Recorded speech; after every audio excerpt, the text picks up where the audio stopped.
Will they find a home? Sponsored by Geico. Steve is intrigued by the paranormal. Otherworldly spirits really make a house a home, you know? Janice has different taste. I'd like my house to not be haunted. Compromise is tough, but these two won't have to compromise when they bundle home and car insurance with Geico. It's easy, and they could save even more. In the end, Steve and Janice found a renovated Victorian that's only haunted from 9 to 5. Okay, wife's home. I gotta bounce. Bye, Steve. Bundling without compromise at geico.com. From the basement of the Bob and Tom Studios, it's That Josh Arnold Podcast. Oh, hello there. My goodness. If it isn't the, look here. Is it the last week of January? Yes. Officially ends Sunday. Wow. Man, it flew, didn't it? My gosh. And we are in the heart of winter. And you can tell. You can tell. Well, maybe not where you're at. Wherever you're at, I'm sure it feels like your winter. But here in the Midwest, it is cold and icy and a little bit of snow and whatnot. But that's all right. It's warm here in the basement. Why, you ask? Well, because this week's guest is just full of warmth, and I sure am happy to have them. This week's guest, of course, is you. Oh, my gosh, good to see you. You're looking good. I hope you're feeling good as well. I should kind of keep my voice down. There's a lady down here in the basement who's like going through some old files or something. I don't know what she's looking for. I've never seen her before. But she's over there working, getting out some of those banker's boxes. Like, I guess they're, I don't know, must be some paperwork that she needs to find. So if I get quiet, it's because she's nearby and I don't want to interrupt what she's doing. So anyway, she doesn't, I'm uncomfortable with her being here, but I would never let her know that. I mean, she's just doing her job. I don't know what Tom's got her looking for. Anyway, nice to see you. Thank you for coming back. And if you're brand new to That Josh Arnold Podcast, my gosh, thank you for giving this a taste, huh? Hope you enjoy it. The sponsor this week is a good one. It's an important one. Maybe not one that's on the top of your minds here in the winter, but I think that's why they're advertising. Their exposure goes down a little bit this time of year. Very popular in the summer, but I think good all year round. Our sponsor this week, Ice Cubes. And my gosh, what would we do without them? Well, we'd have warmer drinks, wouldn't we? That's no good. Ice Cubes are perfect. They chill your drink there. Man, I mean, you ever had a hot Sprite? That is not enjoyable. You get if you've got a 2-liter, let's say it's been sitting in a car or something, and you just drink it hot. Ugh. But man, if you got some ice cubes to put in there and cool that that drink down, that's really something. Ice. Sometimes things are too hot. You need to make them cooler. Coffee, maybe. Oh man, I want that coffee right now, but boy, that burns my lips. Throw in a few ice cubes. I mean, heck, without ice cubes, we wouldn't have, well, in a sense, snow cones or ice cream. Those are good treats, right? I prefer the ice cream over the snow. I've never really been a big snow cone guy. Even as a kid, going to the snow cone stand, everybody getting their pina colada or their tiger's blood. I remember being a very popular flavor. I don't know if that's regional or not, but it's called. It was huge in the St. Louis area. Tiger's blood. Every snow cone stand had it, and it was kind of fruity, but sometimes it was like. I remember one place it was silver in color, but it tasted sort of like strawberry. And other times it was like the color of blood. It may be very regional. I don't know, but tiger's blood was. The name of the snow cone flavor. I think all the little boys like to get it because it was sort of badass. I want a tiger's blood. But anyway, ice cubes. And they don't have to be cubes.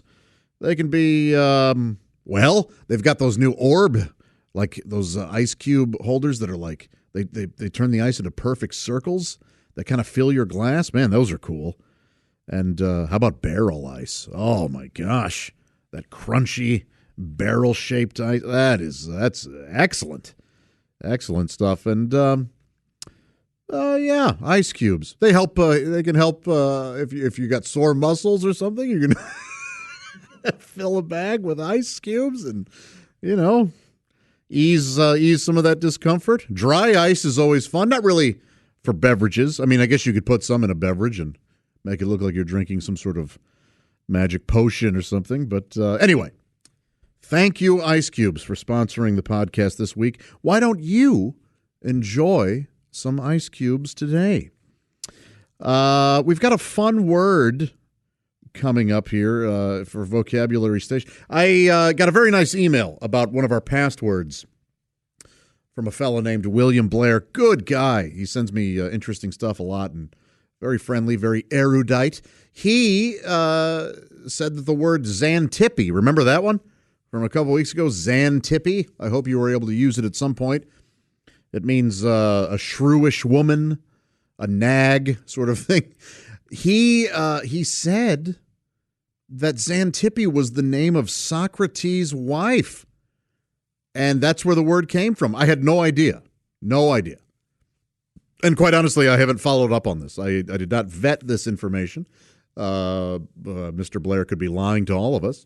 I doubt it. But Xantippe, you have to wonder if Socrates' wife was such a shrew that, I mean, if that's where the word came from, she must have been unpleasant to be around.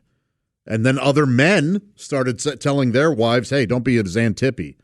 How dare you? I can only, I mean, I don't speak Greek. I would imagine it was, how darest youis or something. But anyway, very interesting. But this week, a fun word. And it's, well, without any further ado, why don't we hop on board here and make our way to Vocabulary Station. Boy, oh boy. Nothing like a good train ride, huh? And it's especially good when you know that our destination is Vocabulary Station, where this week's word is a noun, and it's a hyphenated word. Omnium gatherum. That's right, omnium gatherum, and it means a miscellaneous collection. So if you open up your drawer at work there, I'm sure you have an omnium gatherum of office supplies. A buddy of mine has an omnium gatherum of baseball memorabilia. They're not all baseballs. They're not all helmets. He's got gloves, helmets, bats, everything. An omnium gatherum. Pretty wild. It's a fun word. Why be boring and just say, man, that's quite a miscellaneous collection you've got there? No, say omnium gatherum. And try to use it this week. At home, at work, wherever. I don't know what omnium gatherums I have. I'm not a huge collector. I do collect one thing. And that's I'm trying to get every first Stephen King first edition hardcover, and there are like 3 or 4 that I'm still trying to find that I don't have, and like in really good condition is what I'm trying to find, like sort of mint condition hardcover Stephen King first editions. That's what I'm looking for, and I've got a nice shelf, a big bookshelf filled with them. There are still a couple books I need. They're hard to find. I need a first edition Gunslinger, and I need a first edition The Stand, not the unabridged version, the original, like 77 or whatever, and a few others. But if you have any, let me know. I'd be interested in working something out. By that, I mean giving you money for them. I don't know why I wouldn't. Yes, I've bought a few off of Mercari. I go to used bookstores and find them, and I like them in really good condition. For whatever reason, I would like to get every first edition Stephen King, and not really a book club edition. I'm not really looking for those. I'm looking for first edition. Why do you care? Anyway. But if you do know somebody or you have some, contact me. joshpodcast@bobandtom.com. I'd be interested. And send photos, because I'm picky. And read the first chapter on an audio message and include that. No, don't do that, please. Anyway, where were we? Vocabularies. Omnium Gatherum. That's a fun one. Boy, oh boy. I bet if you think about it, you could figure out what kind of Omnium Gatherum you may be near. I enjoy that. You know what else I enjoy? I'm about to tell you, because right now it's time for what I enjoyed this week. Oh, man, oh, man. Well, look who it is. It's the master of horror himself, Stephen King, walking down the street there. And doesn't he look happy? He is happy. You know why? Because he's very rich. No, you know why he's happy? He just figured out the ending for his latest novel. It was eluding him. It's what he considers to be his latest masterpiece, and he couldn't quite figure out how to cap it off. And my gosh, he was there in a diner in Bangor, Maine, and sipping some coffee, and it came to him. So now he's hopping down the road there to get home to hammer it out. Oh, good for you, Kingy. Good for you. We look forward to reading it. What I enjoyed this week, I'm sure there's got to be a good amount of you who are already on board with this, who are familiar with it. Chick McGee recommended this to me. It's a TV show, and he had been recommending it to me for months, and I didn't bite. Right quick, and then he sent me some clips from it, and I enjoyed them very much and laughed. But it's only been recently. It's on Hulu, and I'll be honest, last week I finally got Hulu. I didn't have it. I don't watch my Netflix a lot. And I have got Amazon Prime, and I don't watch that a ton. And I was like, I don't think I need another streaming service. Well, I'm happy that I joined Hulu, and one of the main reasons is because of this show. It's a Canadian comedy. Your standard 22-minuter. It's called Letterkenny.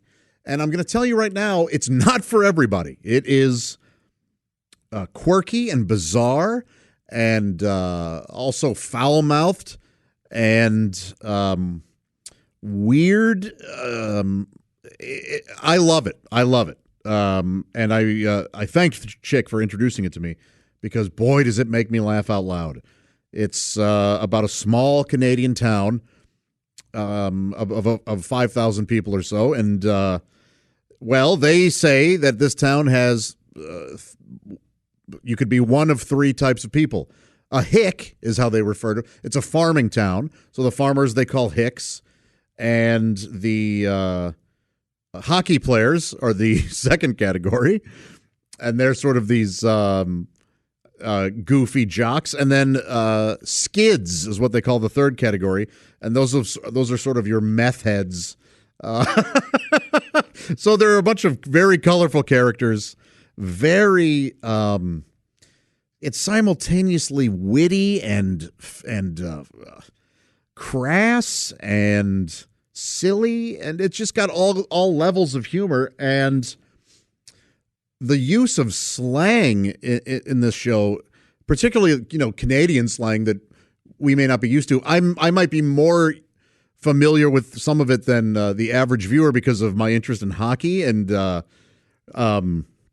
so when some of these guys are chirping at each other and they're using certain phrases, they're phrases I've heard before because I've been lucky enough to spend a very little amount of time in NHL, a couple NHL locker rooms, and sit. If you've ever been lucky enough to sit behind the bench at a hockey game, whether it be NHL or any minor league or whatever, you can hear these guys talk, and not only will you quickly learn that they are just foul-mouthed they're also pretty clever in the way they use words. So it may not be easy to follow necessarily, but look, you're either going to like it or you're not. And I'll tell you what, I'm really enjoying it.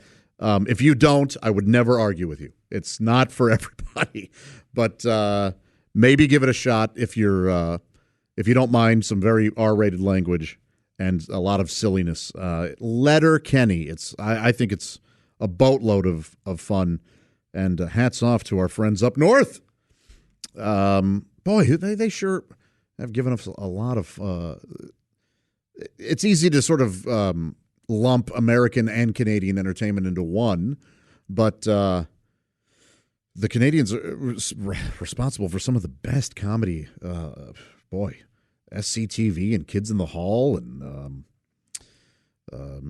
Matthew Perry. All things and people that make me laugh. So, Trailer Park Boys, all of it.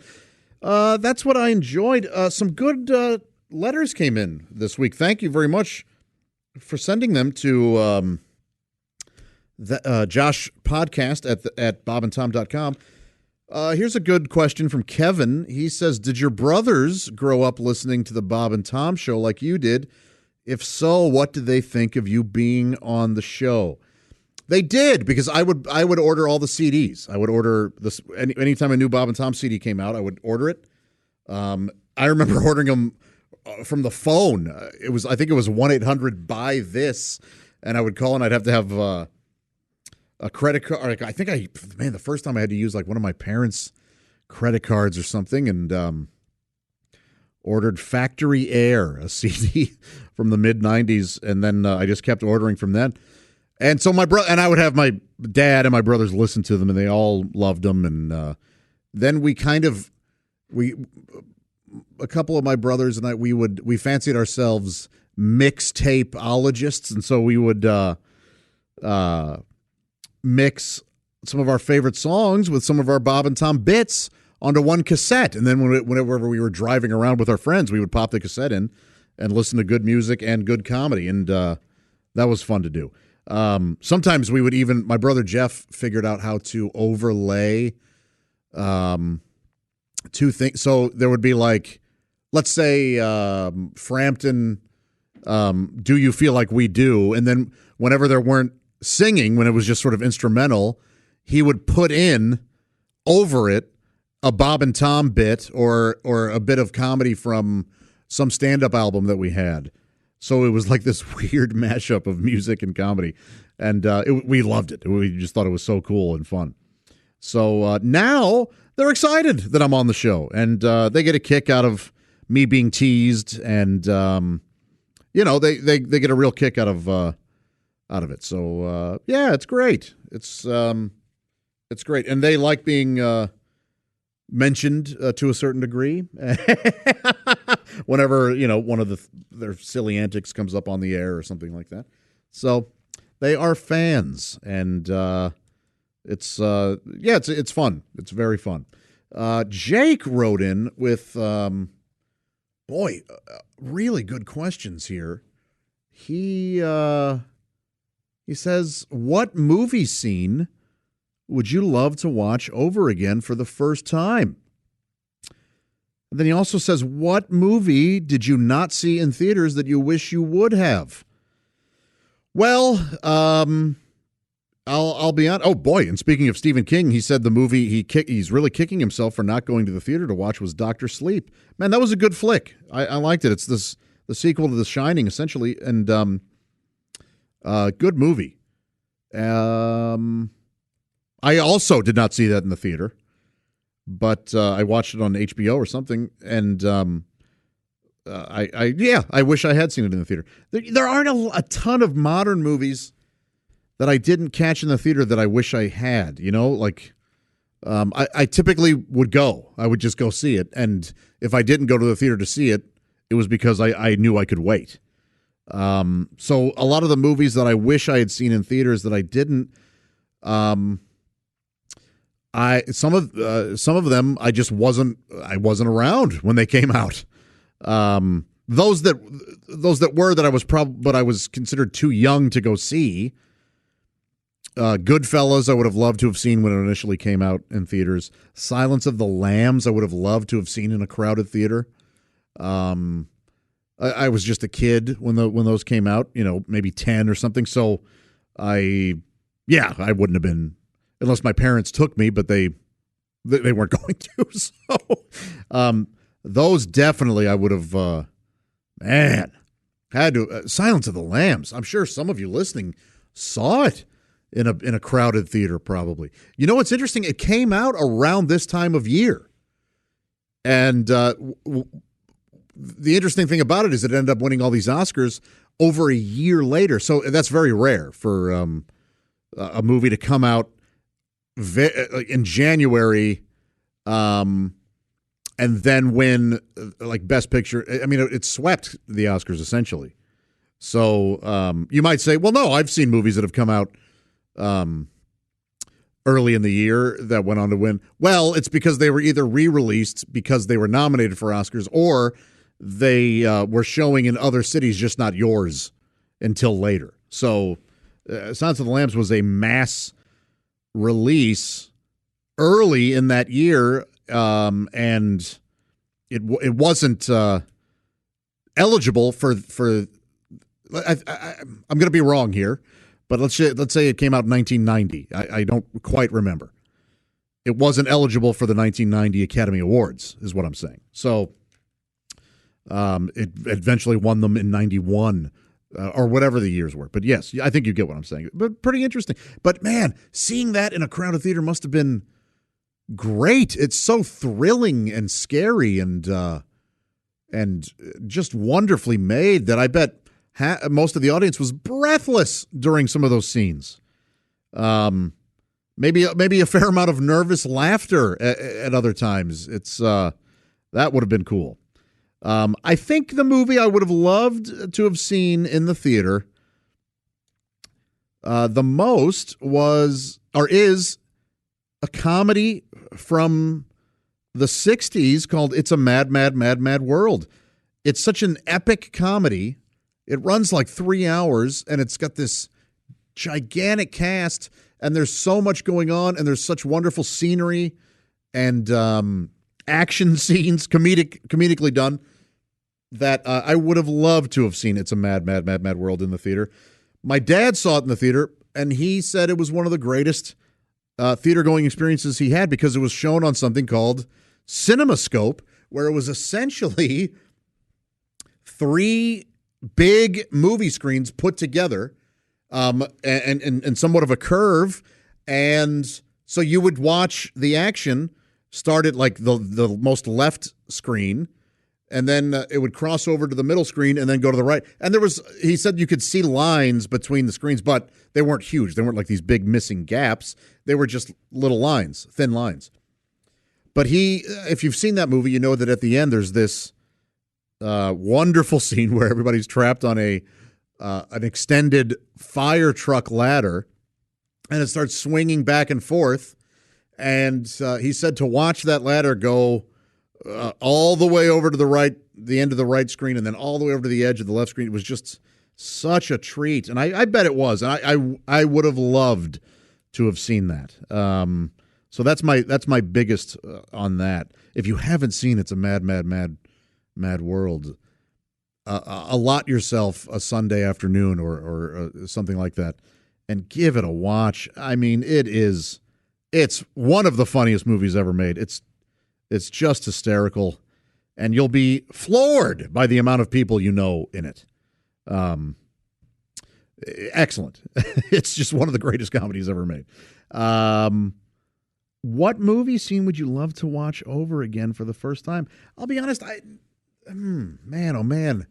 There are whole movies that I would love to watch over again for the first time, just to get that initial feel. I remember seeing There's Something About Mary on opening night, and there weren't a lot of people there. My friends and I were excited because it was the same guys who made Kingpin, and we loved Kingpin. And so it was like, hey, let's go see their new movie. It's got to be funny. Of course, I'm talking about the Farrelly brothers. But they kind of they had made Dumb and Dumber and they had made Kingpin. Dumb and Dumber was a huge hit, and Kingpin was less of a hit, but in my mind, at the very least, equally as funny.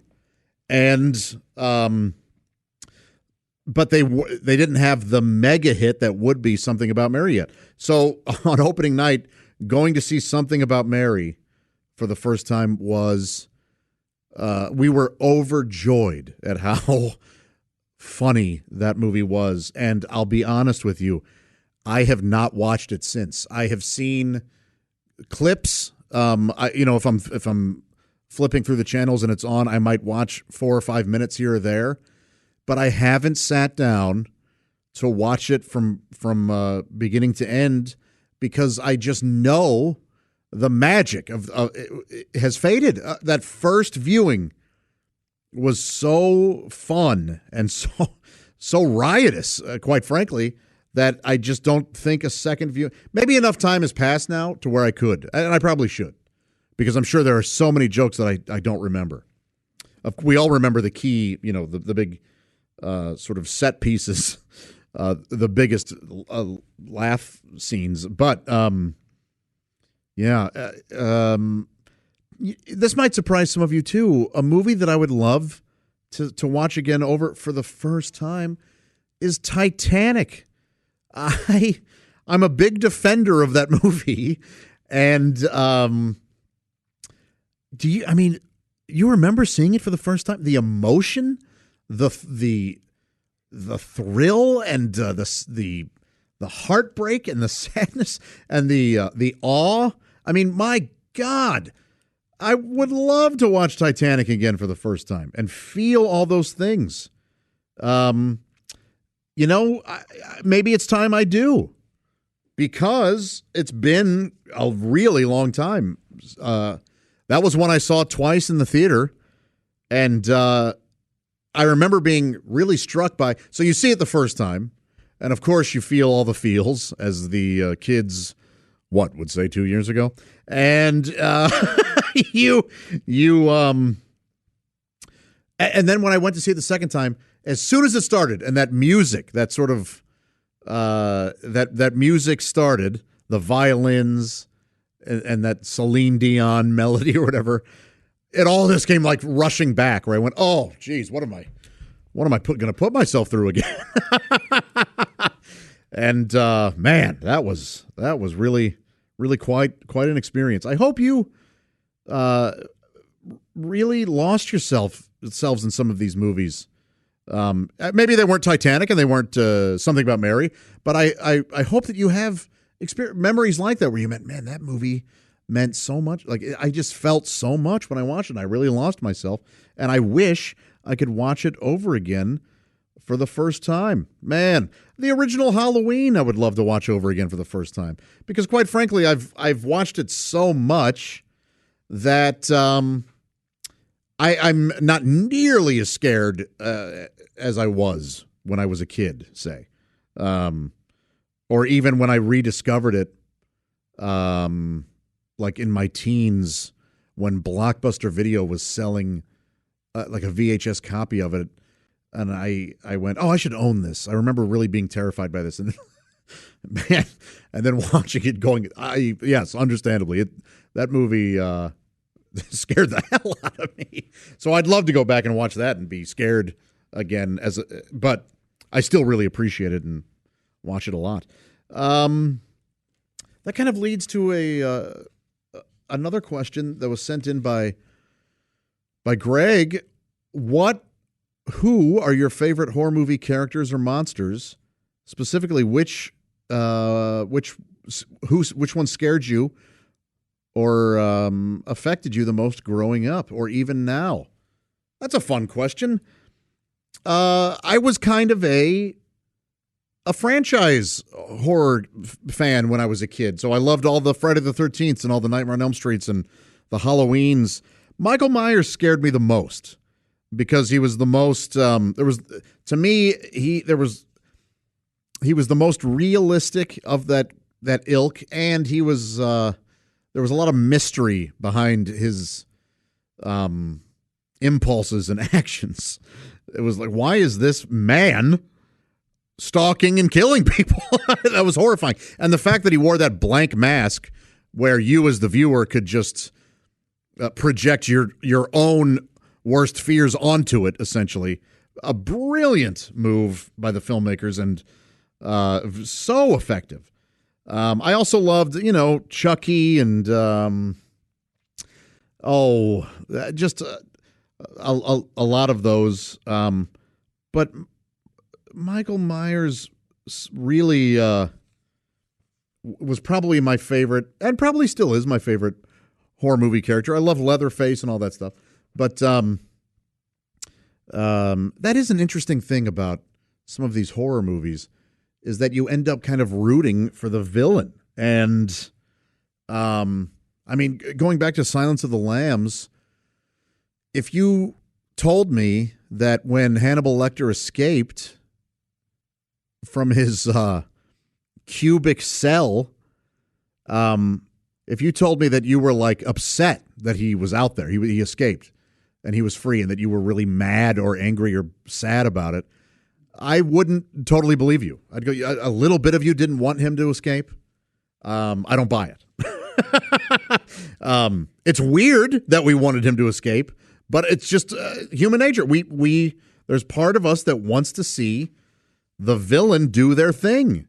It's got to come from a very base part of our brains, but it's there, and you can run from it if you want. But I think you'll be sorry. I have no idea what that means. There's no reason to threaten you. Anywho, the movies that are scaring me now are these movies like The Witch, Hereditary, and Midsummer. Those are the movies that have really affected me the most lately, where horrible things are happening and going on around you, and you're in like no control. It's almost like the world has conspired against you, and you cannot escape from that worldview. The idea of being trapped in a situation, and I won't get too much into the specifics of those movies. If you've seen them, you know what I'm talking about. If you haven't, I think you'll be able to glean sort of my point here. It's just, sort of that Rosemary's Baby thing too, if you've seen that, of just, oh my gosh, I've been surrounded by lunatics the whole time, or forces beyond my control. My fate's sort of been decided, and I didn't know it. To me, that just really creeps me out.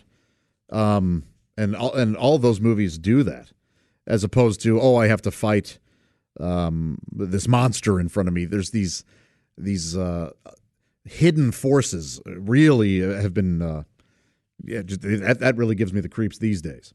I'm sure we could delve into how it's all about aging, or have I done with my life what I want, or you know what I mean, whatever. It has to do with something like that. Man, oh man, I do worry that maybe I talk about film and books and other media too much on this podcast, but I have to be honest, it's a huge part of my life. Not only as being a consumer of these things, but also being a creator of these things. I love writing, and I love mapping out screenplays and writing short stories, and I mean, outside of what I write for the Bob and Tom Show or my stand-up, I like delving into this other stuff too. So forgive me if it ends up being too much, but these questions really, I really love answering them and getting them, and they just remind me a lot of being a kid and going to the video store and renting movies for the weekend or the night. I am a little sad, quite honestly, that my well, my future kids won't know that experience, and that my nieces and nephews don't know that experience. Because it was, I think, for all of us, such a treat to get in, to go, all right, it's Friday night, let's go get a movie, and to go get in the car and to go to the movie, to the video store, whether it be a big chain like Blockbuster or Family Video, or whether it be a mom and pop video store in your neighborhood. There was something about not knowing what you were going to get and going in there. And first off, boy, remember really knowing that a new movie was out on video and then going to that wall of new releases and scanning it to see if a copy was there. And if it was, it was like winning the lottery. You're like, this, I cannot believe this one, especially if you went to Blockbuster and there was literally like an entire shelf of, say, True Lies, and all of the you could see that they were all rented out, but one. Oh my God, you were the winner of the weekend. It was just amazing. And then going, oh man, they're all checked out. Well, what else can I get? And just browsing the shelves. And a lot of times it was a mixture of desire, what you wanted to get, and luck, what was available. So it was great. And how cool was it when you went, all right, I guess I'll rent this. And it was a movie you ended up loving. Oh, I mean, I did that a couple times going to see movies in the theaters. I remember two very distinct times. One was the movie Braveheart. I was an usher at the theater, and I went, you know what, I'm off work. I guess I'll watch this Braveheart movie. I really have no interest in it. I like Mel Gibson, but this doesn't really seem to be my cup of tea. And if that didn't become one of my favorite movies at that time, and I haven't watched it in a long time, I really should, again, because a hell of a movie, and I loved it. And I went, I cannot believe I almost didn't want to see this. The same thing happened with Gladiator, where I remember my mom and I went and saw it. And I think, I don't know why she wanted to see it. Well, who am I kidding? I'm sure she saw a commercial with a shirtless Russell Crowe and said, Josh, you want to go see that Gladiator movie? But we went, and I sort of begrudgingly went and loved it. And there was a similar thing when you would rent a movie that you had gone to the video store to get something else. It wasn't available, so you got a different thing, and you ended up loving it. Man, oh man, I would browse for so long videos, the old movies, just going, man, I should eventually watch this one day or that. And it kind of became a thing where, and this was also sort of financially dictated, where you could get a new release, you'd get one new movie and one old movie because the old movies were much cheaper to rent. So that's what I would do. I'd either get a favorite or I'd get an old movie that I'd never seen and a new release. And I bet most of the time I would watch the movies we rented more than once, most of the time, because you weren't going to have it forever. It wouldn't be readily available. So that's the thing now. It's Netflix and all these streaming services are awesome. You go on there, you see what's new, you see what's old, you watch what you want when you want. But the thing about it is, my kids and my nieces and nephews will never know the thrill of the movie being available because it just always will be. It'd be wild if one weekend Netflix had video store weekend where you would log in and some of the movies you wanted to watch just weren't available. They like blocked them out for like a couple days and you had to wait. Like, oh, what? Actually, it wouldn't go over well at all. It might be kind of thrilling for parents to see how their kids would react, but it just wouldn't. They would be so mad and baffled that what they wanted when they wanted it wasn't there. Just fun memories, fun things to think about. And I appreciate the letters. Just keep sending them in. Josh Podcast at bobandtom.com. If I don't get back to yours, please don't have your feelings hurt or anything like that. I get a fair amount of them, so I'm not always able to respond to all, although I honestly do my best to at least say, hey, thanks for the message. All right. Let's see. What can we... one thing I wanted to do here was kind of go over some of the things that we've been working on before we actually get to what it is we want to work on this week. Also, real quick, in one of my first episodes, I talked about playing this game on my phone called Snake.io. It's an app. I love it. I'm still playing it. I thought for sure that I would overplay it within a couple months and then eventually delete it because I was so sick of it. Well, what's happened is I've overplayed it, and I'm by no means tired of it. So I'm still on there. If you are playing Snake.io, send me your handle. I'd love to know if you're what the name of your snake is. I'm ruthless. I'll be honest. I am murdering snakes on there. That's my main goal, to kill as many other snakes as I can, as opposed to getting as big as I can by eating the pellets. I just like to murder the other snakes. So, so I've probably murdered you. I apologize. My snake name is Pliskin. I like to think that I've become that like there's some Snake.io chat boards out there or whatever, like Reddits, where they go, man, this Pliskin guy's really ruining our time. All he does is murder us. That's what I have in my head, that's what's going on, that I'm sort of like this villain of Snake. So if that's not true, I don't want to know that that's not the case. Let me believe it. So anyway, if I've murdered you on Snake, I'm not sorry about it. That's what the game's... Look, it's all for one, baby. Or one for all. What's the... It's every man for himself. That's what I meant. Every man for himself, baby. Boy, this is what are you still listening for? So, anyway, I thought it might be fun to go back on the things that we're working on and see if we're still working on them or if we've dropped them. Don't tailgate. Are you not tailgating? What if I just did that? I just read, because that's what I'm doing. I'm flipping through my old notes here. I still am not tailgating, and I hope you're not either. Saying you're welcome. Are you doing that? When people say thank you, instead of, are you actually saying you're welcome instead of no, thank you?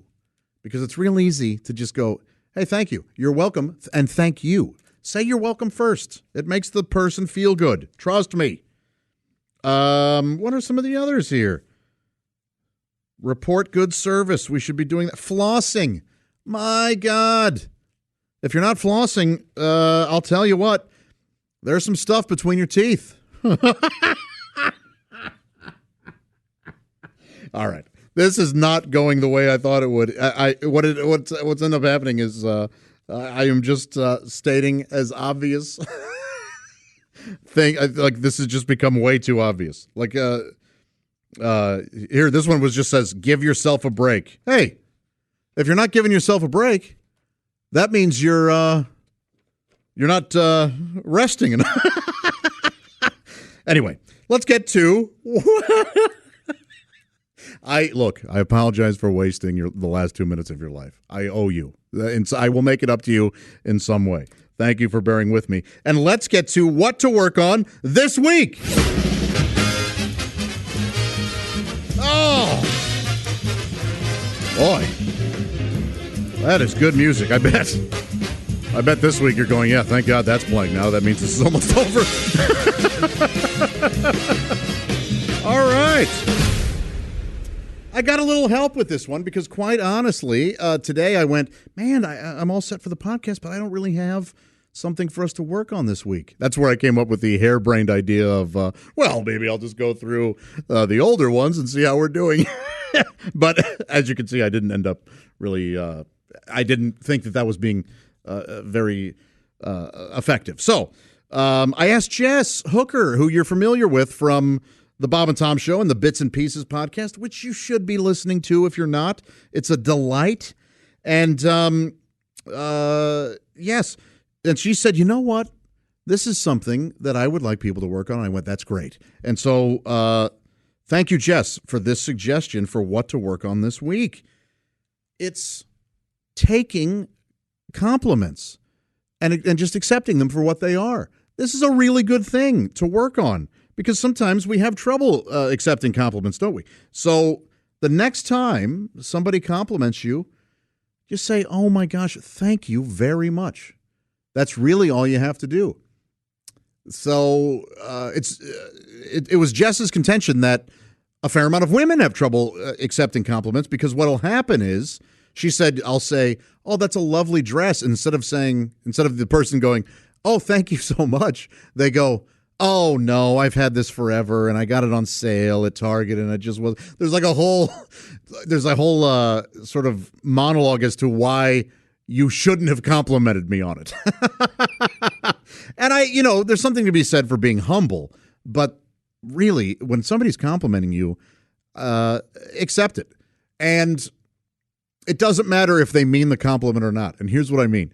If you think somebody is complimenting you sort of sarcastically, but they're not like, they want you to think that they're being genuine, but they're not, saying thank you so much is going to stick in their craw. They're not going to care for that. If you give them the, "Oh no, this is an old sweater and it's laundry day," and so if you give them a reason to invalidate their own compliment, they're going to take it. They're going to go in their head. They're going to go, "Oh yeah, I was just being nice. You don't have to give me." Whereas if you went, "Oh my gosh, thank you so much," their hidden meaning will be completely lost, and they won't like it. It's just, again, one of these weird human nature things. So especially just take the compliment when someone's being genuine. But if you have a suspicion they're not, really play up "Oh my, that is so sweet of you." And they're going to end up feeling maybe a little bad that, "Oh, I really wasn't being that sweet." When somebody's not being nice, I think it's always fun to let them set in their own ugliness by subtly reminding them that they weren't being nice. But no, obviously, just when somebody's complimenting you, just accept it. They're being nice, and don't try to argue with them. Don't try to give excuses. They're complimenting you, and for good reason. You deserve it. Because, well, first and foremost, you listened to this entire episode. And my God, if you don't deserve some sort of reward for that, thank you for joining me here at That Josh Arnold Podcast. I'm going to guess 80% of you next week.